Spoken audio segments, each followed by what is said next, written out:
Tirada. Ayan si Jimboy mga kagre oh. Dito sa Luwayon. Ayan oh. Wah.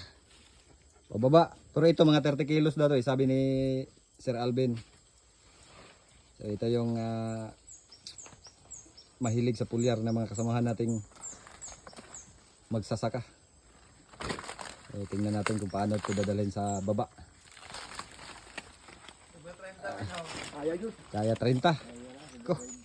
Tak mo mga kagre oh. Yan. Ang kuda ng Luwayon. Ang kuda ng Luwayon.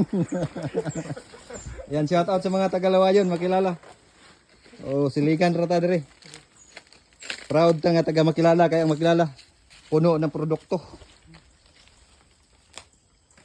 Ayan, pababa mga kagre, dami pa nilang kunin dito. Ayan oh, yung mga yan. Ito sila gakot to.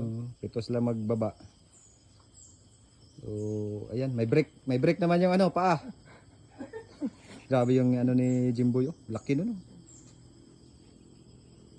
Yun, oh. Sa harap tayo ng ano. May isa pa yan, oh. Sobrang laki din yan mga kagre, oh. Pero kita mo naman yung dahon. Hindi yun.